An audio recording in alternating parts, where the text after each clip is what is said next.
90 రోజుల కోర్సు పూర్తి చేస్తే చాలు 100% ప్లేస్మెంట్ సపోర్ట్ తో సాఫ్ట్వేర్ జాబ్ మీ సొంతం. వెంటనే కోడ్ జ్ఞాన్ డెస్టినేషన్ ని సంప్రదించండి. చాలామంది పేరెంట్స్ సింగిల్ చైల్డ్ ఎవరైతే ఉంటారో వాళ్ళు ఈ వీడియోని పూర్తిగా చూడండి. ఎందుకంటే వాళ్ళేం మిస్ అవుతారో మనమేం మిస్ అవుతాము. అండ్ దాన్ని ప్రాపర్గా ఎలా గైడ్ చేయాలి, గైడ్ చేస్తే డెఫినెట్గా మన పిల్లలు గ్రోయింగ్ స్టేజ్లో ఎలాంటి విషయాలు అర్థం చేసుకోవడానికి, ఎక్స్పీరియన్స్ అవ్వడానికి అవకాశం ఉంటుంది అనేది ఈరోజు మనతో పాటు ఎమోషనల్ హెల్త్ కోచ్ షఫీ గారు ఉన్నారు. వారి మాటలు తెలుసుకుందాం. Hello sir. హలో నాగరాజు గారు. సార్, సింగిల్ చైల్డ్ ఉండేటువంటి పేరెంట్స్కి అంటే ఈ వీడియోలో కొన్ని విషయాలు డెఫినెట్గా చెప్పాల్సినటువంటి, తెలియజేయాల్సినటువంటి అవసరం ఉంటుంది కాబట్టి చెప్తున్నాను. లేదు అనుకుంటే దానివల్ల వచ్చేటువంటి కాన్సిక్వెన్సెస్ చాలా దారుణంగా ఉంటాయి. సో ఎలాంటి జాగ్రత్తలు పాటించాలి? యాక్చువల్గా నాగరాజు గారు, ఇక్కడ సింగిల్ చైల్డ్ అనే కాన్సెప్ట్ ఏదైతే ఉందో, నిజంగా చెప్పాలంటే ఈరోజు చాలామంది ఆర్థిక సమస్యలు ఉన్నాయనో లేక ఆరోగ్య సమస్యలు ఉన్నాయని చెప్పేసో ఏదో ఒక రీజన్తో మాత్రము సింగిల్ చైల్డ్కి పరిమితం అయిపోయారు చాలామంది కూడా. ఇది మనం చూస్తున్నాము.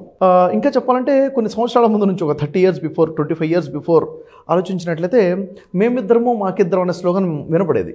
అంటే ఇద్దరు అన్న మైండ్ సెట్ ఉండేది. అప్పుడు ఇద్దరు ఉండాలి, ఇద్దరు అబ్బాయిలు ఇద్దరు అమ్మాయిలు లేక అబ్బాయి అమ్మాయో ఇద్దరు అన్న కాన్సెప్ట్లో కొంతకాలం ప్రయాణం చేసాం మన భారతదేశంలో. ఆ తర్వాత ఇద్దరు వద్దు ఒకరు ముద్దు అన్న నినాదం వచ్చింది. ఇది ఎంత బలంగా ఇన్ఫ్లుయెన్స్ చేసిందంటే ప్రజల మైండ్ సెట్ అయింది ఆ విధంగా.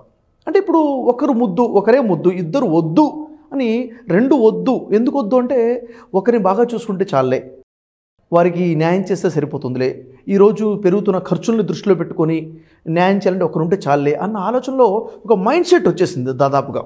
ఈరోజు ఎవరిని అడిగినా కానీ ఎంతమంది పిల్లలు అంటే ఒక్కరు అనే సమాధానం చాలా ఎక్కువగా వస్తుంది. ఇద్దరు అనే సమాధానం, ఇంకా రెండుకు మించి అయితే ఈ రోజున మనం ఆలోచన ఎక్కడ అందట్లేదు. ఒకప్పుడు రోజులు వేరు. అయితే ఇక్కడ ముఖ్యంగా ఇప్పుడు మీరు అడుగుతున్నట్టుగా సింగిల్ చైల్డ్, ఒకే అమ్మాయి లేక ఒకే అబ్బాయి ఉన్నటువంటి ఆ ఫ్యామిలీ, ఆ పేరెంట్స్ ఎలా ఉండాలి, అసలు ఆ చైల్డ్ మీద ఎలాంటి ఇంపాక్ట్ ఉంటుంది అంటే దీని మీద చాలా రీసెర్చెస్ జరిగాయి. అంటే ఒకరికన్నా ఎక్కువ పిల్లలు, ఇద్దరు ముగ్గురు పిల్లలు ఉన్న పిల్లల మానసిక స్థితి ఎలా ఉంటుంది, ఒక్కరే బాబు లేక ఒకే పాప ఉన్న మానసిక స్థితి ఎలా ఉంటుంది, దీని మీద అనేక శాంపిల్స్ తీసుకొని అనేక రీసెర్చ్ చేసిన తర్వాత తెలిసిన విషయాలు ఏంటంటే ఖచ్చితంగా మానసిక పరిపక్వతలో కానివ్వండి, సోషలైజేషన్లో కానివ్వండి, కమ్యూనికేషన్లో కానివ్వండి, డిసిషన్ మేకింగ్లో కానివ్వండి డిఫరెన్స్ అనేది చూడటం జరిగింది. ఎందుకంటే ఒకే వయసులో ఉన్నటువంటి పిల్లలు ఇద్దరు కలిసి మాట్లాడుకోవడం ఉంటుంది, కలిసి ఆడుకోవటం ఉంటుంది, షేరింగ్ ఉంటుంది, కేరింగ్ ఉంటుంది, కొట్టుకోవటం ఉంటుంది, అలగడం ఉంటుంది, ఇవన్నీ కూడా ఉంటాయి. ఇవన్నీ కూడా సింగిల్ చైల్డ్ వ్యవహారానికి వచ్చేసరికి ఆ అవకాశం లేదు అన్నది. ఇప్పుడు ఇక్కడ రెండో వాదన ఏముంటుందంటే నాగరాజు గారు, అదేంటి మరి స్కూల్ ఉంది కదా, ఫ్రెండ్స్ ఉన్నారు కదా, బయట ఆడుకుంటారు కదా. కరెక్ట్, వాస్తవమే. అంటే ప్రాబ్లం ఉంది అంటే 100% ప్రాబ్లం ఉందని చెప్పట్లేదు ఇక్కడ మనం. అంటే బాబు స్కూల్కి వెళ్ళొచ్చు, పాప స్కూల్కి వెళ్ళినప్పుడు అక్కడ ఫ్రెండ్స్ ఉన్నారు కాదనట్లేదు, కానీ స్కూల్ ఎంతసేపు ఉంటున్నారు, ఒక 6 గంటలు 8 గంటలు ఉంటారు అక్కడ. ఆ ఉన్నటువంటి 8 గంటలు కూడా పాఠాలు వినడము, అక్కడ ఉన్నటువంటి క్లాస్ వరకు అక్కడ ఒక టాస్క్ మీద ఉంటారు. అవును కదా, సోషలైజ్డ్ లైఫ్ కంప్లీట్గా గేమింగ్ అనే టైం ఒక పీరియడ్ ఉంటుందేమో. ఇంకా ఆ తర్వాత ఇంటికి వచ్చిన తర్వాత కూడా చుట్టుపక్కల ఉన్న వాళ్ళతో ఆడుకునే సమయం కూడా మహా అయితే గంటనో గంటన్నర 2 గంటల సమయం ఉంటుంది. మిగిలిన సమయం గమనిస్తే రోజులో ఎక్కువ భాగం ఇంట్లో గడుపుతారు. ఉదయం నిద్ర లేచిన దగ్గర నుంచి ఉదయం ఫ్రెష్ అవ్వడము, బ్రష్ చేసుకోవడము, టిఫిన్ చేయడము, భోజనం చేసే సమయంలో, మరి హాలిడేస్లో ఇవన్నీ కూడాను ఈ సమయం చాలా వాల్యుబుల్ టైం ఉంటుంది. ఈ టైంలో బాబు ఒంటరిగా ఉండడం, పాప ఒంటరిగా ఉండడం ఇంపాక్ట్ పడుతుంది. అంటే ఎలా, ఉదాహరణ చూడండి, సింగిల్ చైల్డ్ ఉన్నప్పుడు ఎలాంటి ఇంపాక్ట్స్ ఉండే అవకాశం ఉంటుందంటే, ఎలాగో పేరెంట్స్కి మాకు ఒక్కడే ఉన్నాడు అన్న ఫీలింగ్ ఉంది కదా, ఒకే పాప ఉందన్న ఫీలింగ్తో కొంచెం ఓవర్ కేరింగ్ అనేది ఉంటుంది. ఎక్కువ ఫోకస్ చేసే ప్రయత్నం చేస్తుంటారు, ఎక్కువ గారాబం కూడా చేస్తారు.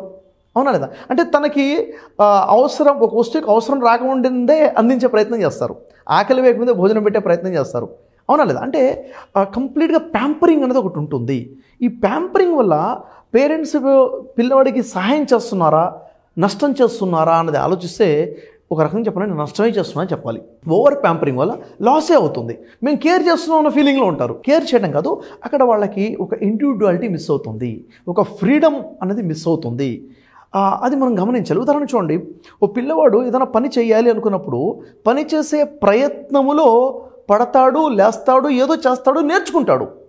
ఈ ఓవర్ కేరింగ్లో ఏమవుతుంది నాగరాజు గారు, ఆ పడే అవకాశం ఇవ్వము, వాడికి నేర్చుకునే అవకాశం ఇవ్వము. ఎందుకంటే ఆ ప్రేమ ఎక్కువగా ఉంటుంది, ప్యాంపరింగ్ ఎక్కువ ఉంటుంది. కాబట్టి మనమే పట్టుకొని నడిపించే ప్రయత్నం చేస్తున్నాం. కాబట్టి వాడికి పడటం తెలియదు, లేవటము తెలిసే అవకాశం తక్కువగా ఉంటుంది. అంటే ఈ బేసిక్గా కొన్ని లాసెస్ అయితే ఎదుర్కోవడం జరుగుతుంది. ఇంకా చెప్పాలంటే ఇప్పుడు ఆ బాబు కమ్యూనికేట్ చేయాలంటే ఎవరితో కమ్యూనికేట్ చేస్తాడు? ఖచ్చితంగా మదర్తో కమ్యూనికేట్ చేయాలి, లేక ఫాదర్తో కమ్యూనికేట్ చేయాలి. ఈరోజు లైఫ్ ఎలా ఉంది, ఎంత బిజీగా ఉంది. ఇద్దరు వర్క్ చేసేటువంటి ఫ్యామిలీస్ ఎన్ని ఉన్నాయంటే కోకొల్లలు ఉన్నాయి. ఇప్పుడు మా ఫ్రెండ్స్ ఉన్నారు, నాకు తెలిసిన వాళ్ళే ఉన్నారు, ఒకే బాబు లేక ఒకే పాప, ఇద్దరు వర్క్ చేస్తున్నారు. మరి ఇంట్లో బాబు ఎలా అంటే స్కూల్కి వెళ్ళి వచ్చిన తర్వాత చూసుకోవడం కోసం పని మనిషి ఉంటారనమాట. అంటే పని మనిషితో కేరింగ్లో ఎంత కమ్యూనికేషన్ ఉంటుంది, ఎంతగా ర్యాపో బిల్డ్ అవుతుంది అంటే నిజంగా చెప్పాలంటే దానివల్ల లాసే ఉందని చెప్పాలి. అంటే బిజీ లైఫ్ వల్ల మదర్ కేర్ మిస్ అవుతుంది, ఫాదర్ కేర్ మిస్ అవుతుంది. ఆ టైంలో కనుక తన అన్నయ్యో చెల్లో అక్కో ఉన్నట్లయితే ఖచ్చితంగా వాళ్ళ అమ్మ లేదన్న విషయం గుర్తుండదు, నాన్న లేదన్న విషయం గుర్తుండదు. ఇక్కడ అన్న చెల్లెని చూసుకోవచ్చు, అన్న తమ్ముడిని చూసుకునే అవకాశం ఉంటుంది, అక్క తమ్ముడిని చూసుకునే అవకాశం ఏదైతుందో ఇది ఇక్కడ మిస్ అవుతుంది. సో ఇవన్నీ కూడా డిఫరెన్సెస్ అవుతున్నాయి. ఇక్కడ ఏమైంది, సోషలైజేషన్ మిస్ అవుతుంది. అంటే ఉదయం లేచిన కాడ నుంచి పలకరించడము, నవ్వడము, మాట్లాడము, ఏదో ప్రశ్నించడము, సమాధానం చెప్పడము, ఇవన్నీ కూడా సోషలైజేషన్లో భాగమే కదా. ఇవన్నీ కూడా ఇక్కడ చాలా బలంగా ఉపయోగపడుతున్నాయి. సో ఇలాంటి ప్రాబ్లమ్స్ ఉన్నప్పుడు ఒక్కటే చైల్డ్ ఫిక్స్ అయిపోయింది, ఒకళ్ళే బాబు ఉన్నాడు, ఇప్పుడేం చేయాలన్నది క్వశ్చన్. ఇప్పుడు ఎలా కేర్ చేయాలి అంటే ఇప్పుడు మనం లాస్ అయిపోయిందంటే 100% లాస్ అయిందని చెప్పట్లేదు. 2-3 పిల్లలు ఉన్న దగ్గర కూడాను అవుట్ స్పోకెన్ లేకుండా ఉన్న పిల్లలు ఉంటారు, సోషలైజేషన్ స్కిల్స్ లేనటువంటి పిల్లలు ఉన్నారు, అవునా లేదా? మరి ఒకళ్ళు ఉన్నప్పుడు తీసుకోవాల్సిన జాగ్రత్తలు ఏంటి, 2-3 పిల్లలు ఉన్నాక తీసుకోవాల్సిన జాగ్రత్తలు ఇవే. ఉదయం చెప్పాలంటే ఫస్ట్ పాయింట్ ఏంటంటే నాగరాజు గారు, పిల్లలతో సమయం ఎక్కువ కేటాయించి మాట్లాడే ప్రయత్నం చేయాలి. మాట్లాడాలంటే నిజంగా చెప్పండి, మాట్లాడాలి అనటం కూడా తప్పే, వింటం అలవాటు చేసుకోవాలి. వాళ్ళని మాట్లాడే విధంగా చేయాలి, వాళ్ళు మాట్లాడాలి, కమ్యూనికేషన్ అక్కడి నుంచి మొదలవ్వాలి. అంటే బాబు ఒక ప్రశ్న ఎలాంటిది అడగాలంటే క్లోజ్డ్ ఎండెడ్ క్వశ్చన్ కాకుండా ఓపెన్ ఎండెడ్ క్వశ్చన్ అడగాలి. ఫర్ ఎగ్జాంపుల్ చూడండి, స్కూల్లో ఫలానా టీచర్ వచ్చిందా ఈరోజు అంటే వచ్చింది లేక రాలేదు, సమాధానం క్లోజ్ అయిపోయింది. ఈ టీచర్ ఈరోజు ఏమేమి చేసింది, ఏమేమి చెప్పింది, స్కూల్లో ఏమేమి చేశారు, ఈ క్వశ్చన్కి ఆన్సర్ ఏమైపోయిందంటే ఇంకా ఓపెన్ ఎండెడ్ అనమాట. కంప్లీట్గా మాట్లాడుకుంటూ వెళ్ళిపోవచ్చు. పిల్లల్ని మాట్లాడించడం మొదలుపెట్టాలి. ఇది ఫస్ట్ టిప్ నేను ఇవ్వాలనుకుంటుంది. సింగిల్ చైల్డ్ ఉంటే ఖచ్చితంగా మ్యాండేటరీగా మీరు స్కూల్ నుంచి బాబు రాగానే ఏం జరిగిందో చెప్పరా, ఈరోజు ఫ్రెండ్స్ ఎవరెవరు వచ్చారా, ఏం జరిగిందిరా, క్లాస్ ఎలా జరిగింది, హోంవర్క్ ఏం జరిగింది అని చెప్పేసి మాట్లాడించాలి. వాళ్ళు చెప్పడం మొదలు పెడతారు. ఇంకా మనం ఏదైనా స్టోరీ కథ చెప్పామనుకోండి, కథ చెప్తే ఆ కథ విన్న తర్వాత నువ్వు రిపీట్ చేయమని కూడా చెప్పాలి. కథ నీకేమవుతుంది నువ్వు చెప్పని చెప్పాలి. అంటే మాట్లాడించడం అలవాటు చేసినట్లయితే సోషలైజేషన్, కమ్యూనికేషన్ స్కిల్స్ పెరుగుతాయి. ఇంకోటి ఏంటంటే ప్రతి దాంట్లో కూడా మనము హెల్ప్ చేసే ప్రయత్నం చేయకూడదు. ఎందుకంటే ఇక్కడ రెండు ఉంది. మనం కేరింగ్ అనేది ఏదైతే ఉందో మనం ఏం చేస్తామంటే ప్రేమ చూపిస్తాము, దాని తగ్గట్టుగా పనిష్మెంట్స్ కూడా ఉండాలంట. నేను తల్లిదండ్రుల నుంచి పనిష్మెంట్ ఉండాలి. ఏంటంటే ఇది తప్పు అనే విషయం ఎప్పుడు అర్థమవుతుంది, పనిష్మెంట్ ఉంటే అర్థమవుతుంది. అది చిన్న పనిష్మెంటే, గద్దించడం కానివ్వండి, చిన్న దెబ్బ కొట్టడం కానివ్వండి, అంటాం కానివ్వండి, ఇది మిస్ అవ్వకుండా చూసుకోవాలి. ప్రేమ ఎంత ఉందో గద్దించడం కూడాను, కోపం చేయడం కూడాను, చిన్న చిన్న శిక్షలు కూడాను, పనిష్మెంట్స్ కూడా బ్యాలెన్స్డ్గా తీసుకెళ్ళాలంట. నేను వాడు ఏడుస్తాడేమో అని ముందే పేరెంట్స్ ఎడ్ చేస్తుంటారు. ఎందుకు, ఒక్కడే ఉన్నాడు, ఒక్క పాపే ఉందని చెప్పేసి. అలా కాదు, మనం కొంచెం గుండె నిబ్బరం చేసుకొని వాడు ఏడవడంలోనే నేర్చుకుంటాడు, బాధపడటంలోనే నేర్చుకుంటాడు, కష్టపడటంలోనే నేర్చుకుంటాడు అన్న నిజాన్ని పేరెంట్స్ తెలుసుకోవాలి. తెలుసుకున్నప్పుడు మనం ఈ పని నువ్వు చేయించి వదిలేయండి, ఒక కంటితో గమనించుకుంటూ ఉన్నాడు తప్ప కంప్లీట్గా ఓవర్ కేరింగ్ చేయకూడదు. అతను చేసేటప్పుడు తప్పులు చేస్తాడు, చించేస్తాడు, తడిపేస్తాడు, పగలగొట్టేస్తాడు, లెట్ హర్ డూ చేయనివ్వండి. ఆ చేసే క్రమంలో నేర్చుకుంటాడు. ఇంకా విషయం ఏంటంటే స్కూల్స్లో ఎక్స్ట్రా కరిక్యులమ్ యాక్టివిటీస్ ఉంటాయి కదా. ఎక్స్ట్రా కరిక్యులమ్ యాక్టివిటీస్ ప్రతి యాక్టివిటీలో కూడా మీ ఆ సింగిల్ చైల్డ్ ఇన్వాల్వ్ అయ్యే విధంగా ప్రయత్నం చేయండి. ఏమేమి ఉన్నాయి, డ్రాయింగ్లో ఇన్వాల్వ్ అవుతున్నాడా, లేక అక్కడ ఉన్నటువంటి ఎక్స్ట్రా క్లాసెస్ ఉంటాయి, మ్యూజిక్ కానివ్వండి, డ్యాన్స్ కానివ్వండి, karate classes, martial arts classes కానివ్వండి, స్విమ్మింగ్ కానివ్వండి. స్కూల్స్ ఈరోజు ఇంటర్నేషనల్ స్కూల్స్ ఉన్నాయి, చాలా స్కూల్స్ వచ్చేస్తున్నాయి. ఎంతవరకు ఇన్వాల్వ్మెంట్ అవుతున్నాడు? ఒకరికైనా ఎక్కువ పిల్లలు ఉన్నారనుకోండి, పట్టించుకోకపోవచ్చు, కానీ సింగిల్ చైల్డ్ విషయంలో మాత్రం మోర్ కేర్ కావాలి, ఇన్వాల్వ్మెంట్ యాక్టివిటీస్ విషయంలో. ఇంకా ఇంట్లో ఉన్నప్పుడు మాత్రం ఖచ్చితంగా చాలామంది ఏం చేస్తారంటే అరే బయటికి వెళ్ళొద్దు, బయటికి వెళ్తే సేఫ్టీ ఉండదన్న ఆలోచనతో చాలామంది ఉంటారు. ఈరోజు సిటీ వాతావరణం అలా మారిపోయింది. అలా కాదు, నేనేమంటానంటే అపార్ట్మెంట్లో అయినా కానీ కనీసం 4-5 ఫ్యామిలీస్ ఉన్నది కాలనీలో బయటికి పంపించే ప్రయత్నం చేయండి. కనీసము ఒకళ్ళ ఇంట్లో 2 పిల్లలు ఉన్న ఇంటికి మీ బాబును పంపించండి, లేకపోతే వేరే పిల్లలు మీ ఇంటికి ఇన్వైట్ చేయండి. ఈ ఎన్విరాన్మెంట్ క్రియేట్ చేసుకోండి. ఎందుకంటే ఖచ్చితంగా ఒక విషయం గుర్తుపెట్టుకోవాలి, నేను బాగానే చూసుకుంటున్నాను కానీ నా ఫీలింగ్ తల్లిదండ్రులు పోవాలి. ఎందుకంటే నువ్వు ఎంత బాగా చూసుకున్నా కానీ సేమ్ ఏజ్ గ్రూప్లో ఉన్న కమ్యూనికేషన్ నువ్వు ఇవ్వలేవు. అవునా కదా? కాబట్టి పిల్లలు సేమ్ ఏజ్ గ్రూప్తో ఆడుకోవడం కోసం ఇంట్లో ఒక ఎన్విరాన్మెంట్ని క్రియేట్ చేయాలి. క్రియేట్ చేసినప్పుడు ఆ ఫ్రెండ్షిప్ ఏంటో తెలుస్తుంది, ఆ కేరింగ్ తెలుస్తుంది. వాళ్ళు గొడవ పడాలి, గొడవ పట్టడంలో నేర్చుకుంటారు. సమస్యలు క్రియేట్ అవ్వాలి, సమస్యల్ని క్లియర్ చేసుకోవడంలో వాళ్ళు నేర్చుకుంటారు. కాబట్టి ఇలాంటి ఎన్విరాన్మెంట్ మనం ఎప్పుడైతే పేరెంట్స్ క్రియేట్ చేస్తామో ఖచ్చితంగా లేనితనం, ఒంటరితనాన్ని దూరం చేస్తామో ఆ ఒక షేరింగ్ అండ్ కేరింగ్ కాన్సెప్ట్ కూడా మనం ఇన్వాల్వ్ చేయొచ్చు. మీకు ఏమనిపిస్తుంది, ఇలాంటి ప్రాబ్లమ్స్ ఫేస్ చేస్తున్నారా లేదా ఈరోజు?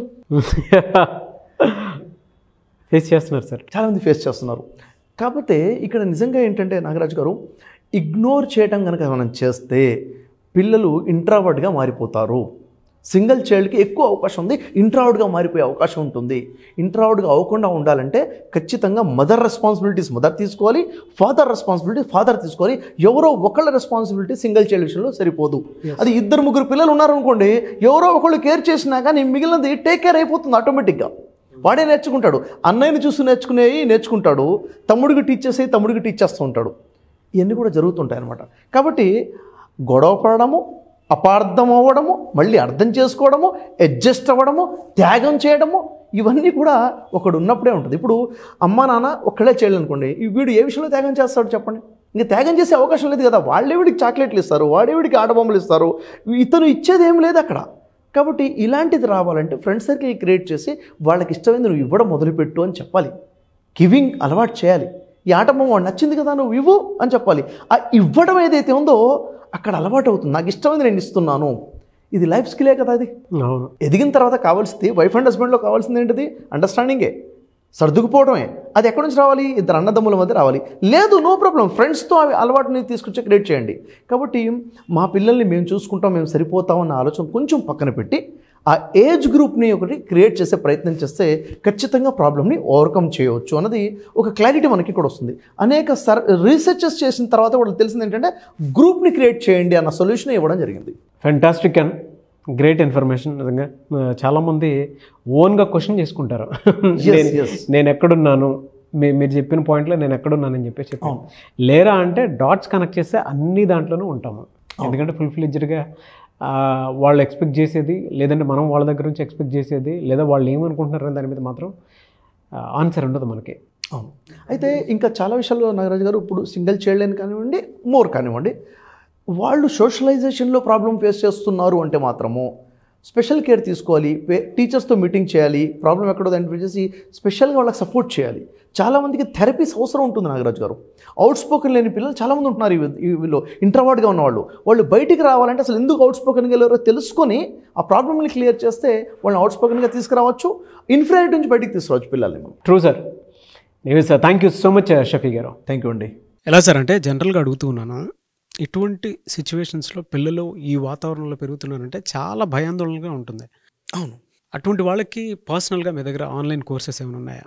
ఉన్నాయి నాగరాజు గారు. ఇప్పుడు విషయం ఏంటంటే ఓవరాల్గా ఇక్కడ ఒక పాయింట్ చెప్తాను. ఒక మనిషి గ్రోత్ అవ్వాలంటే ఏం కావాలంటారు? నాలెడ్జ్ కావాలి, లేక స్కిల్స్ కావాలంటారు. నేనంటాను కాదు, నాలెడ్జ్ స్కిల్స్ కాదు, లైఫ్ స్కిల్స్ కావాలంటాను నేను. అంటే మనిషి యొక్క బిహేవియర్ కావాలి.